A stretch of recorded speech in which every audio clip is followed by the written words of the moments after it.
So I'm going to be doing videos like this where I pick a course and break down 4 possible questions you may see on the exam. I'm going to jump into the computer and break down these MCQs, and I think it's going to be super helpful because you can learn from the questions and answers, of course, but I'll also give you some tips and tricks to navigate to the correct answer, or at least how I think and approach these multiple choice questions. This week is the first one, of course, so it's course 1, Exam Master MCQ video breakdowns with me. Just quickly, if you're looking for additional support to make sure you pass these exams first try or get through a retake, look for my Exam Master mini courses in the description below. They go from C1 to Sims 2. More on that later in the video, but let's just dive right into the computer, the Exam Master MCQ video breakdowns. Okay guys, we're just at question 1 here. We'll go through all 4 questions. These are really good questions. You may see similar questions as this on the exams, but at the very least, just like all practice questions, you are just trying to learn from so you can apply your knowledge. And the best part, and I talk about this often, is you can learn from wrong answers, why they're wrong, maybe what the reasons why they're wrong. They could relate to other questions. We'll talk on a bunch of fun stuff like this. So let's just dive right into it. I'll even talk on a bit of my fundamentals, right? So I use the cursor, just went through the broker exams, and I use all the same fundamentals I talk about on those exams as well. So I always put the cursor top left, I take a deep breath, and I just start reading. So I'll touch on a few of those as well. So 1, Sarah is working as an assistant for registered salesperson Mary and has also just started the Humber College real estate program. What is an action that Sarah can perform regarding what is deemed trading in real estate? Okay, perfect. You'll see questions like this where essentially she started the Humber College real estate program. That's irrelevant. She is a unregistered assistant. What can an unregistered assistant perform? And I always utilize the cursor, right? So I always navigate it to A, and I leave the cursor hovered over anything that could possibly be right. So I'll touch on that as well, a bit of a fundamental. So A, if Mary is busy going to listing presentations, Sarah can conduct showing a property to a buyer as long as Sarah doesn't suggest a price the buyer should offer. Okay, so this is incorrect. You cannot, as an unregistered salesperson, show a property. You can't enter a house on your own because you can't open up the lockbox and enter the house. Like when you finally get to the end of this, you will do a police background check. There's a bunch of stuff you have to go through to be able to do stuff like that. Unregistered assistant cannot conduct a showing on their own. They could accompany Mary in this particular case as the registered salesperson. So I'd say gone in my mind, move on to B. B, Sarah can host an open house for a seller if Mary is out of town or coming and going. No, neither cannot host an open house on her own either. She can definitely be there with Mary in this particular case. And she has to be careful about the questions she's answering as well. She can like hand out flyers and get people to sign in, etc. But Mary will be doing all of the conversations related to the trading in real estate about the house and everything, and cannot leave her on her own.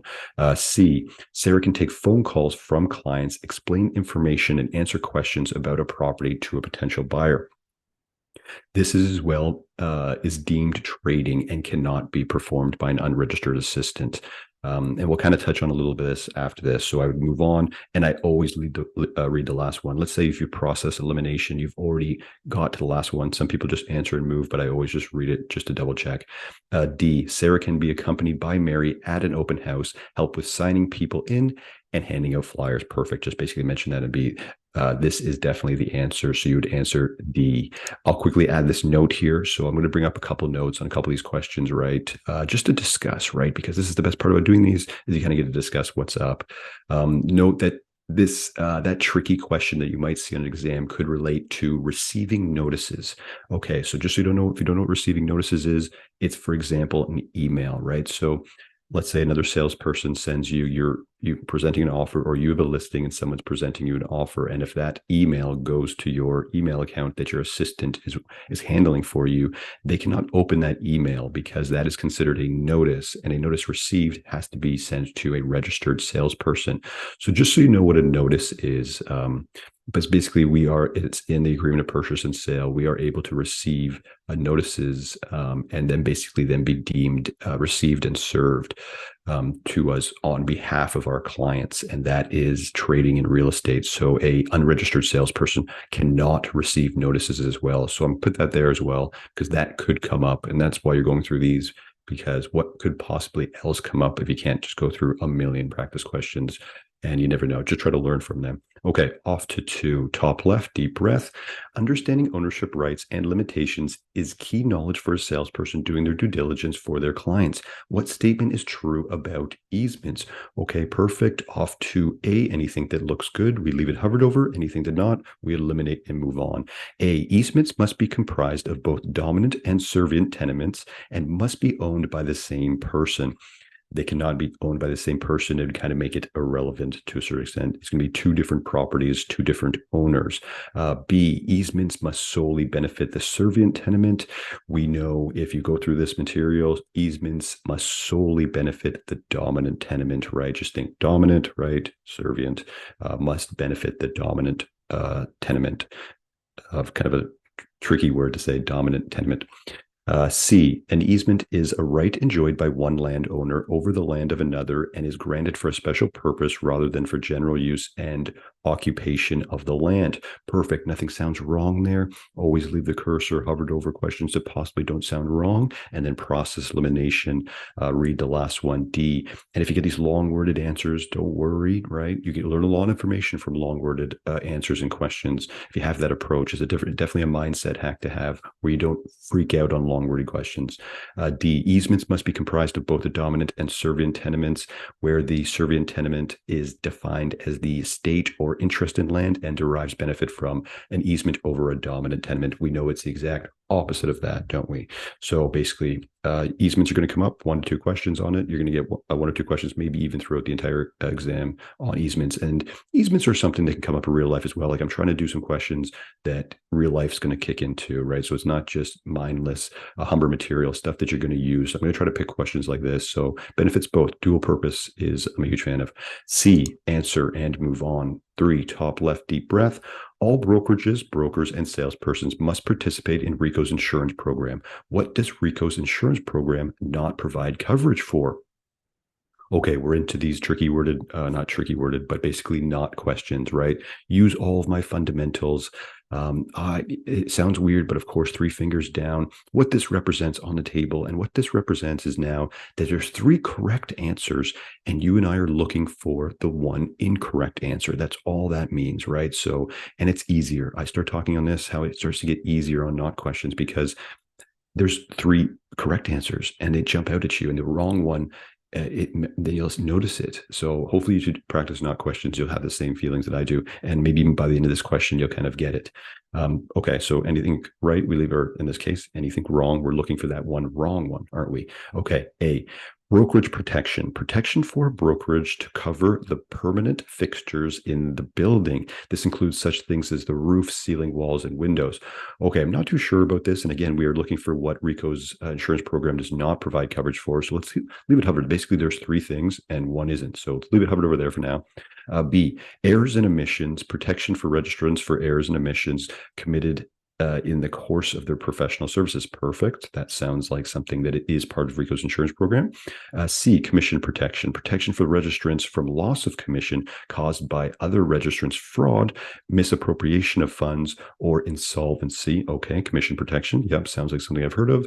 D, consumer deposit protection. Protection for consumers for loss of deposits caused by registrant fraud, misappropriation of funds, or insolvency. Perfect. The answer is what is not, right? And always read that again in your mind. What does RICO's insurance program not provide coverage for? Brokerage protection, right? So this would be something that a brokerage would specifically have to purchase outside of RICO's insurance program. And I have another note down here, and I'd love for you to kind of like try to memorize it in this order, because this is going to come up through your entire course.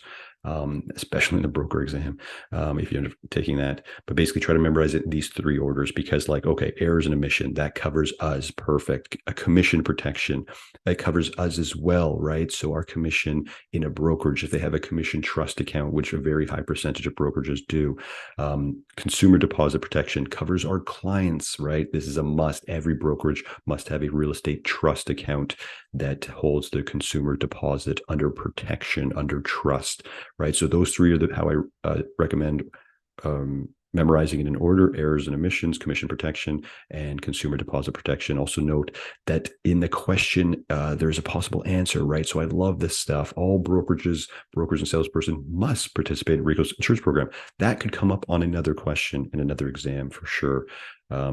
Because we have to have coverage. We all must participate in this exact insurance program. Try to use the question as information. This way, once you see long worded questions, you don't freeze up. I already talked about that a bit earlier. It's an opportunity to gather more information. Utilize that as a strategy, right? Okay, 4, top left, deep breath. When an owner has riparian rights, what are those rights allocated towards? Perfect. A, as a salesperson, you will rarely encounter riparian rights in the listing and selling of recreational properties.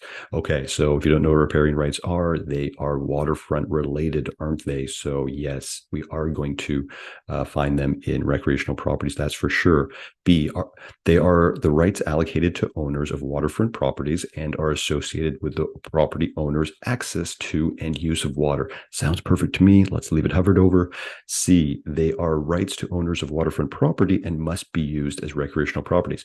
Okay, so I'll talk a little bit on the must and stuff. So they have this is where they get a little tricky worded because, of course, rights owners of waterfront properties, that's a right part, but must be used as recreational properties. So you'll see these words: must, solely, stuff like that. Except, these big words that they use to basically make a question close but wrong. Okay, so look for questions like that, right? So yes, it doesn't have to be a recreational property. You can live there for your whole life. Riparian rights refer to any right of land that is not mining rights. This is actually surface rights. So again, you'll see stuff like that where you've seen an answer before, but that is surface rights, where the owner holds rights to the land which basically do not include mineral rights, right? So you can't drill down or something like that. That's surface rights. Okay, guys, here's 4 questions, right? So I'm going to debate doing more of these, but we'll just jump out of the computer. Let me know what you think of this type of style, but we'll see you right at the computer. I really hope this helped, guys, and let me know. Comment below if I should do more videos like this. And like mentioned, if you're looking for that additional support, look to my Exam Master mini course in the description below. It's mini notes, mini quizzes, my exact fundamentals I use to pass all exams first try and in 4.5 months. And I also do video breakdowns similar to this video, but more in depth, of the 4 types of questions you may see on the exams. Those links in the description below are also value links for the YouTube family for the time being. If you're new here as well, join our Facebook group, Humber College Real Estate Facebook group, that's in the description below as well. Thanks so much for watching, guys. I'll link C1 Exam Master mini course right here. I'm Callum, eXp Realty real estate broker here in Ontario, and we'll see you in the next one.